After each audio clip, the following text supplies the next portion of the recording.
These days, clients want it all: a slick-looking site that can run their business and scale with their success. The good news? That's exactly what Wix Studio is built for. Plan out your client's whole site in seconds with AI-powered site mapping and wireframing. Then, when everyone's on the same page, jump into the creative, starting off in Figma and exporting it in a click, or in the Wix Studio editor with precise layouting tools like Grid, Stack, and Flexbox. Go above and beyond the brief with no-code animations, custom CSS, and built-in business solutions, and make your whole vision responsive in a click. And there's zero need to break a sweat when clients grow fast. A dynamic CMS with global design settings and reusable assets lets you turn one page into hundreds. Design smoother and deliver sooner. Go to wixstudio.com. Welcome to Season 3 of the Knack for Business podcast. Over 250 episodes strong, we're here to ignite your entrepreneurial spirit with fresh insights, networking gems, and creative strategies that elevate your game. Are you ready to discover what your Knack for Business truly is? Your hosts are Bernie Franzgrote from Creative Insight and Wayne Pratt from Motivate You Inc. Today's topic is transforming chaos into clarity, secrets to retail success. From an audience perspective, how can business create a consistent brand experience and scale operations effectively while keeping their teams aligned with their goals?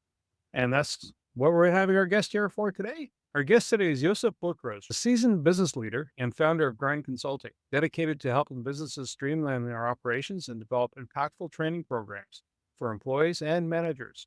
With a proven track record in retail, Youssef scaled a single Wind mobile franchise to 7 locations in just 3 years by replicating his success-driven formula.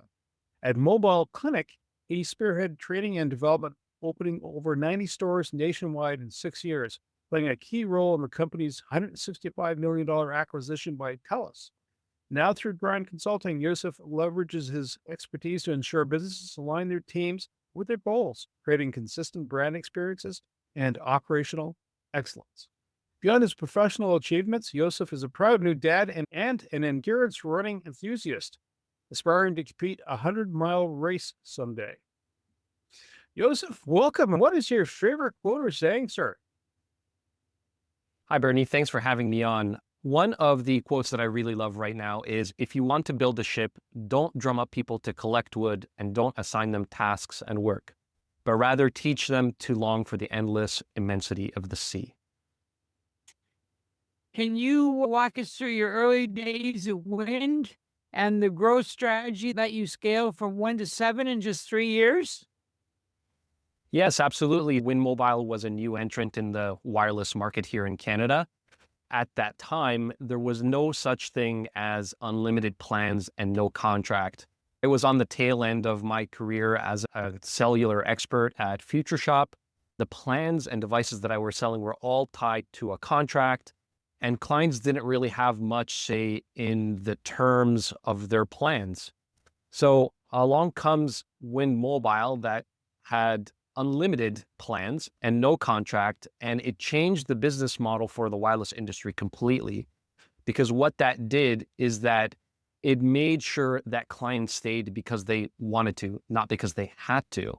This was something that a lot of people were on board with, and it definitely shook up the industry. Through some of my connections, I actually met the CEO of Wind at the time, Ken Campbell, and it seemed like there were lots of good opportunities to open up a franchise.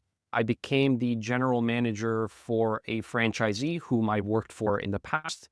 We started to really understand the business by scoping out the existing corporate locations in Canada. The good thing about that kind of experience was we were a franchisee, so there were a lot of things that were already done for us. The plans were done, the devices were already set. The store design is not something that we ever had to take care of. All we had to do was hire the employees, find accessories ourselves, and things like that. So it was a much smaller scope compared to some of the other experiences that I had. Our plan was to dominate the local franchisee market. We had a goal from the start to open multiple locations because of the opportunity we had. Once we opened our first location at the Bayshore Mall here in Ottawa, that went really well. People were really excited about it. Wind Mobile was investing a lot into their marketing. it picked up really quickly. The plans and deals we were offering to customers, buy one, get one device, those kinds of things were very attractive and encouraged us to open up many more. Actually, putting the kiosks together was something I was doing. They came in 7, 8 pieces or something like that. And it was really just roll up your sleeves and get these shops open. So I wouldn't say there was much of a growth strategy as much as there was a will to open multiple locations and dominate from a company that already had a great product and a great brand promise. As a designer, you know clients want it all. A stunning site that runs their business and scales with their success. But tight deadlines shouldn't mean compromising your vision. Wix Studio is built for designers like you. Plan sites in seconds with AI-powered site mapping, then design, starting in Figma or in the Wix Studio editor with precise layout tools. Then bring your vision to life with no-code animations, AI tools, and one-click responsive design. Design smoother and deliver sooner. Go to wixstudio.com. When you were setting that up, putting up mall locations, how were you handling the leasing of that space? Did you have someone act on your behalf to help that setup, or even acquiring the booth itself? I think trade show booths, they're bloody expensive. How do you make that all come together, other than the good old-fashioned elbow grease? It was a partnership with Zor, Win Mobile. We had a close relationship with the franchise manager. They gave you options. If you wanted to open a franchise, you had to have some sort of record, which the person I worked for had in the wireless business. That really helped a lot. They gave you the option of building the kiosk yourself or having them build it, especially in a startup. You got to make the most of the dollars you've got. When we found out the fees for building the kiosk, we just said, let's do it ourselves. We chose to be in locations where people were buying phones already. There's, I would say, 3 or 4 major malls here in Ottawa. So we wanted to open up in all of them. There were some external locations like strip malls where my previous boss had experienced. Specific factors helped us move along the way. Picking the locations is good to be where your customers are. 90% of the devices bought and sold happen in a shopping mall here in Canada. It's very rare that you'll see somebody open up in a strip mall like you would see like in the States, just because of what our shopping infrastructure looks like here. You have done an amazing job with Mobile Klinik. I remember seeing one in Kingston, and then all of a sudden they were everywhere. Can you tell us a little bit about what you attribute that to? One thing that Mobile Klinik did was solve a very painful problem for customers. Because everybody has a smartphone, the addressable market was like 30 million people. Before Mobile Klinik's inception, the only way that you could repair your phone, as phones have been getting more expensive, was to either go back to the place where you bought it, your carrier. They would send it out. Sometimes you get a loaner, sometimes you don't get a loaner. Or you go to an accessory kiosk in the mall and they MacGyver it there for you. There wasn't another option for professional same-day smartphone repair. The absolute focus on solving that problem is something that Mobile Klinik did really well. And what also helped is that we took an existing business model from a company in France and adapted it to the Canadian market. Instead of having most of our shops in general areas in Europe where they don't have shopping malls like the way that we have them here, we took the setup, the kinds of tools they were using, the strategy and how to pick the best suppliers. We tailored it to a business model that would work here. Our proof of concept was in Saint Laurent. We had one store for about 6 months and we paid attention to every single day's numbers to see what was working, what was not working. And I had lots of time to prepare because of the relationships that the founders had with that company in France. They sent me to France and to Germany to train in those stores for 3 weeks. I went there and I soaked up everything I could. None of it was in English. So all of the documentation was in French or German, but technology is a great thing. And I was able to communicate with people through Google Translate and really got a sense for what the business was like, the challenges that they had. That was one of the things that really helped us aside from the fact that the founders were really well experienced, really well connected, and the goal, at least when we first started, was to open up 60 locations nationwide, target almost every major mall in Canada. That quickly turned into 120 locations as the goal. And I left our store 91. I think Mobile Klinik today is well over 150 locations, and they still operate independently, obviously with TELUS's support and backing. But those were the things I think that really helped drive the rapid growth. Is they focused on a very specific problem that happened to affect everybody. One thing that seems to be your bread and butter that speaks to me is you think training was one of the key components to your success. Unpack that for me. Yes, I think training is a key to success, especially in an industry where there's a specialized skill that you need to teach. I'm the co-founder for a company called Repair and Run right now, which does professional e-bike and e-scooter repair. Industries like this, where you are trying to monetize a skill and you can't find experienced people, you have to teach the skill somehow. And so the training becomes even more important, because if you can't do that properly, you can't execute on the thing that your brand promises, right? Even if you don't have a specialized skill, let's say coffee, for example. Well, there are like hundreds, thousands of other coffee shops. What makes any one business different than the other? One thing that Mobile Klinik did really well is they got everybody to fall in love with the brand first, to be aligned with their vision and values, and really help people understand what kind of brand personality the company has and how to be a good brand ambassador, not just be a good worker, but a person who can represent that company. Every time we did a store opening, we spent an entire day to talk about the company vision, values, and the brand. So I did that training personally, like at least 50 times myself. The person I reported to at Mobile Klinik used to fly around the country to do day one of that training, because we thought it was so important. What we were trying to do here is not just fix phones. We're actually selling the technician, the expert you can go to give you the education you need. So when you take that brand experience, the brand personality, the vision, and you integrate that into your training, you turn people from employees into brand ambassadors. That transforms the customer experience significantly, because then it's not just about what you do, it's about why you do it.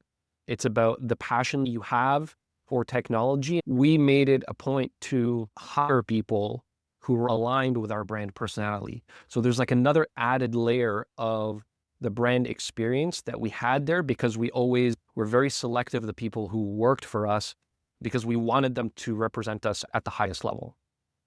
If you're starting up a business and you're scaling up and getting staff because you've done your brand ambassadorship yourself, how do you start shaping? How do you build that program out so that you have that training manual as you go, knowing you'll have to tweak it to keep up to date with any new versions or iterations of a product, or you add products, or you take products back and you fix them? How do you assemble that so it comes back and it's a process? Is that something the person does themselves? They hire out? What's the scoop on that? So to build training, it actually requires more than one person. Typically, the entrepreneur is busy growing the business. To document their systems, it requires a knowledgeable worker, whoever that may be, and a systems champion, someone who can codify that so they can make it teachable to someone else. Typically, through my consulting, I act as the systems champion. I may not be familiar with the specific industry, but I am familiar with training. So I take all of the content that the entrepreneur would have, and I would put it into such that we can teach it. So training has an element of delivery, just like comedians need to work on their delivery. It's not just the content. The delivery matters a lot because people learn in lots of different kinds of ways. When you're looking at a training program, you're asking the question, what do people need to do or say in order to run the business independently? And not just do, the service, but also how do they represent me and my company? That means you have to know what your brand stands for, your brand personality, your vision, your values, all of that. And you also have to know how to deliver on the product or the service yourself before you teach it to somebody else. So what we do is we take a look at, especially within the brick and mortar world, usually there's about 2 positions that you need to create training for. A salesperson or a technician. The shop manager will need to know everything that the salesperson knows, but they have some additional responsibilities, doing hours or more administrative work, conflict resolution, things like that. When you understand the position you're making training for, you want to build SOPs and training in such a way that the person you hire becomes as productive as possible, as quickly as possible. At Mobile Klinik, because we expanded so quickly, we always asked ourselves, what does a technician need to know on day 1, week 1, month 1, and by 90 days, what do they need to know? Does that negate the fact that they still need to practice? No. Everybody still needs hands-on for them to perfect the skill, but initial exposure to the material needs in such a way that you're learning like the really basic housekeeping things first, then things that are a little bit more complex. And then as they build their confidence and their skill level, then you teach them things that are a little bit more complicated. Every single position in the company has its own unique process. Eventually, we created processes for all types of positions. Through my consulting and at Mobile Klinik, there were people who were not in a store. At 90 locations, you have a warehouse, stores or depots that just do refurbishing because we were buying and selling used phones. So there's all of these processes and they're unique to the person doing the job. You also need to create some sort of a feedback loop so that the person actually doing the work can tell you if this training is effective, relevant, and if it helps them do the work or if it's holding them back. Sometimes systems and SOPs are actually the thing that hold people rather than help them do the work. So in a nutshell, that's how we build training. And it's really just based on what is it that you need in your job at that brand standard, and you work back from there. 2 things pop into my head as you're describing that. One is you can't be the expert in all things. Let's say you're doing repairs on a piece of hardware. I'm gifted enough to take my computer apart. The gift doesn't usually come back in the same form that puts it back together again, though it's operational. And so if you're had an accounting piece, that training module, et cetera, how do you bring that in, especially if you're the solopreneur? And then the one other leg of the journey is if you're having a person, someone mentioned this in another podcast, at the end of the day, the customer comes first and you might have to make an allowance for some things. That's your customer service piece, that brand ambassador. How do you make sure that flows into that too? So that's definitely something that's in the training, and communicating the values to your people help them navigate difficult situations like this. I have a story of this kind of exact scenario. When we had our 3rd store open in downtown Toronto, it was in Commerce Court. So we had lots of people, this is under the bank buildings. So we had lots of people in suits, lawyers, people in finance, and the kinds of devices that came in because of the location of the store were very high-end devices, starting like maybe $1,000, $1,500 devices. The customer came in and he had, I think it was like a Samsung Note 5, very expensive. The screen itself was $500. He was very happy with the repair. And the moment that he walked across our list line, he drops his phone and it smashes. You can just hear the silence. Everybody was like, oh my God, what do we do now? This is not like you go to the beer store and drop your case of beer and they're like, okay, here you go. This is a $500 product. And you just spent all this time trying to fix this person's phone. You're a professional web creator who needs a platform that works as hard as you do. Wix Studio is built for you. Whether you're a designer, developer, or marketer, ready to amplify your impact. Build intuitively with advanced design features and AI-powered tools. Manage your clients and projects efficiently from one workspace. Scale with dynamic systems and fully managed infrastructure. Create exceptional websites with hyper-efficiency. Go to wixstudio.com. I was so experienced at the time. So I called my boss and I said, what should we do? If we fix this guy's phone free, we're going to lose money. He said, fix it anyways for free. You need to think of the big picture because this is not transactional. You're trying to get customers for life.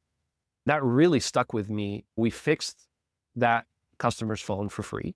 He was so appreciative that he continued to refer customers to us as long as that store was open. And I think that just goes to show sometimes you might have to be a little bit more lenient with your policies, especially if you're trying to build a reputation for being customer centric.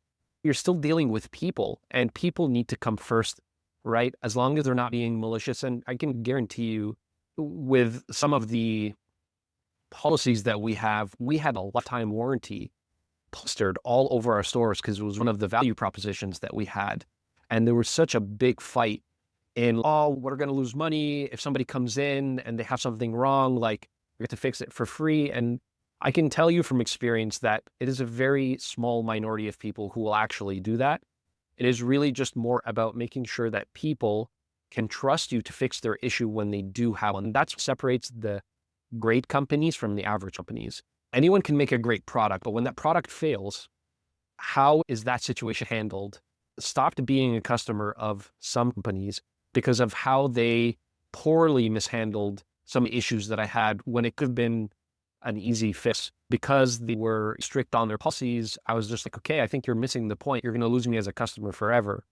So definitely, I think teaching that to your people and making sure that you as a leader also follow that. You can't just be like, do as I say and not as I do. You really have to build a culture of customer first and include it in your training. And I think that's a winning formula. Youssef, our listeners are at several different places in their learning cycle. So I always, when I hear an acronym, I have them explain so no one ever feels foolish. What's an SOP? An SOP is a standard operating procedure, and it is basically a set of instructions on how to do any one thing according to the company's objectives. I like to give this analogy because SOP is a part of a system. If you think about systems, you can use this analogy here. Let's say you wanted to get across the country.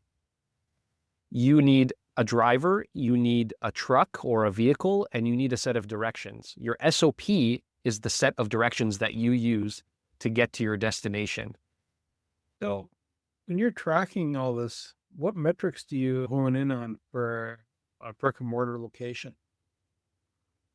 Keeping in mind, the customer might surprise you with, I just dropped it outside the front door. Hey, can you help me? Which is going to eat into your profits for that day, but not in the long term. How do you track those metrics to make sure you're on target? So every brick and mortar business will have some sort of an operating software, something that measures the work that they're doing. At Mobile Klinik, we used a software called RepairQ, which is very repair specific. And there were lots of reports that we can pull to really understand our business from a store level, provincial level, regional level, and on a national level. No matter what kind of system you use, it is really important to make sure that the data you put in is of good quality. Because if the data is not good quality, it doesn't matter how good the system is. And that is a shared responsibility between the people in your stores and the people making the SOPs. You don't necessarily need to systemize every single thing in your business. It's actually a really bad strategy.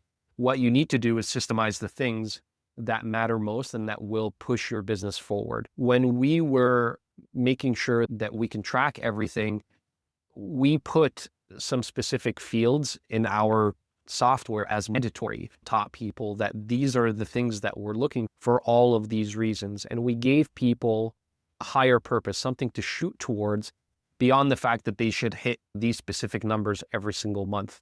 It was always tied to a vision or an overarching goal of some kind. And I think that worked really well, especially with the kind of leadership that we had. But every business has different KPIs based on the industry that they're in.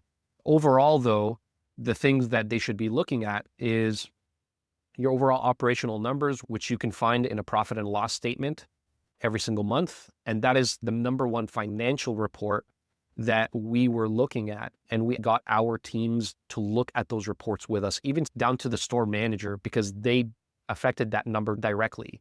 When we showed them that their labor was really high, They could see that they had influence over this number and tweaked their scheduling, for example. Again, I think the P&L is the thing that every business will encounter because every business produces a P&L in some, but the actual KPIs that affect your revenue will be different from one business to another.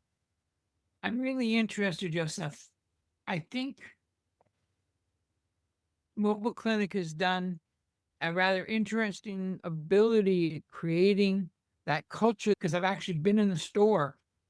How do you go beyond competent employee to creating an environment of culture and aligning with the company's ethics? I think that's where I got the name for my company, GRND Consulting. GRIND is an acronym for growth and development. And that's something we did really well at Mobile Klinik. You build the people and the people build the business. When we hired all of our teams, like the technicians, the managers, that was just like the beginning of it. We sold them on the brand promise and the growth opportunity. Once they were hired, you have to deliver on those promises, which means you have to invest in their training, you have to invest in their development, in their career goals. And as the company grew, it wasn't just you can either be a manager of the shop or a regional manager. There were other teams that were created. There was a financial team, there was a marketing team, there's my team, the learning and development team. These people became the support, we called them field support specialists, who supported all operating stores and helped open new locations within that same region. You have to be in touch with the motivations of your people and their natural skill set because everybody has different skills. Understanding that is really important. It helps you motivate people by giving them a clear path of development, but also giving them the confidence that they need, giving them the recognition when they do something really well. Our SOPs were not to catch people doing something wrong, but to catch them doing something right. Those are the words of the person I used to work for, who I consider a mentor even today. So it was something that was always active in our culture. Growth, development, innovation was something that was like really important to us. And I think hiring somebody is just the first step, but having one-on-ones with your staff, weekly meetings, and making sure people are constantly aligned with the goals and the brand were done really well. Any company can do this. However, I see some clients of mine and maybe other businesses as well who kind of just get to work and they're like, we don't have time to plan. Let's just do the work. Why are we planning? If you're planning, you're not working and you're not producing. There's a quote by Abraham Lincoln, if I'm not wrong. If you give me 6 hours to cut down a tree, I will spend the first 4 hours sharpening my axe. It goes to show that it's not just about putting rubber to the road. You really have to put a lot of thought and effort into the training, into the planning, so that you can execute properly. And execution is everything in the brick and mortar business. You can promise the world, but if the customer walks into your store and you can't execute on that, you lose that customer forever. We always made sure that our people came first. We supported them in their goals, especially when they struggled. That was my team's job. Through that relationship and the mutually built trust, I think that's where the magic happened. Knowing that people can be unique in their own style. Some people can be the accountant, other people are the social butterfly or of the high empathic value or EQ. Some people like to be in the weeds and some people like to have the large oversight. They're not into that level of detail. And sometimes that generates friction. How do you manage that? How do you make sure that everybody is in harmony? That's a great question. I don't think it's necessarily bad to be in the weeds if that is your job. That was certainly my job, and I had to think about every kind of iteration for an SOP and its impact. What really helped is making sure that we knew what the meeting was about, if we had a meeting, and making sure that we had some sort of an objective and a way to communicate our disagreements. My boss always used to say, if we always agree with each other, like, why do we need each other? It's important sometimes to disagree because you get different perspectives. It's really how you come out of those disagreements. Communication skills is something that we started to invest in. We put a lot of work into our managers. There are such things as bad ideas, but as long as we had that in our minds, it's okay to disagree. Once we did agree on something, the expectation was that everybody was on the same team. If we had a goal, it was everybody's responsibility to support that goal until the next meeting where we could have disagreements. That is actually the best medium in which to have those debates, is in planning meetings. It's really when we committed to something as a team where we expect alignment, right? They still disagree, and then you're at the shop toxic, and customers notice. That's what you want to avoid. Sometimes we did have to let go of people who were not aligned with us. I know I've hired people in my day who were fantastic technicians, but just could not get their head around the customer first principle we had. They always fought back against the customer because it was against our policy for them to do this, that, and the other thing. Some people can't really get their head around it. They can't really get behind those types of values. And that's okay. They just don't belong in the company. They can go to another company where they have other values that they can align with. I think one thing about building a brand is that you start to attract people who align with your brand to work for you. You also start to attract a particular kind of customer who resonate with your brand in a way. I've been told that the worst expansion period is the second store. They can run one store. You can run 5 stores. But the second store is fatal. Well, how do you recommend companies outgrow and expand when they may not have the resources of a national footprint? That's a great question. Funny enough, we actually closed our second location. The good news is when we came to investors and raising money, we knew very quickly what didn't work. And we actually told investors right away to get ahead of the elephant in the room. When you are looking at expanding beyond, You're a professional web creator who needs a platform that works as hard as you do. Wix Studio is built for you. Whether you're a designer, developer, or marketer, ready to amplify your impact. Build intuitively with advanced design features and AI-powered tools. Manage your clients and projects efficiently from one workspace. Scale with dynamic systems and fully managed infrastructure. Create exceptional websites with hyper-efficiency. Go to wixstudio.com. one location, you really need to know your business model, and you need to objectively know what is working about that store and what is not working. For entrepreneurs, that's really hard because they have an emotional attachment to their business. What they think could be working may have nothing to do with their business. It's just a correlation, causation. To be objective, you need a control group or a measure of some kind. What we thought was a great location when we first opened our second store ended up being horrible. A common mistake is that we had run a business in that particular location previously, but the average customer in that mall had changed since we last had a business there. We made the grave mistake of saying, if it was great 5 years ago, it'll be great now.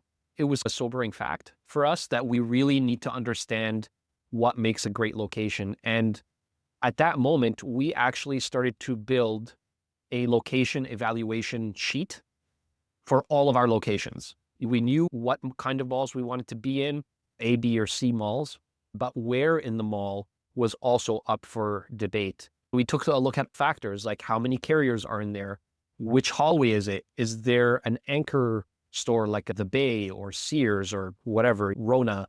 Are there other high traffic locations where people go to regularly near our store, like a coffee shop or something like that? Is there a transit station close by? We took all of these factors and we weighted them. And so it helped us choose locations much more strategically. And more often than not, it was something that really helped us along the way. Very smart, right? That's a great way to do the analysis. The footfall, what's it going to look like?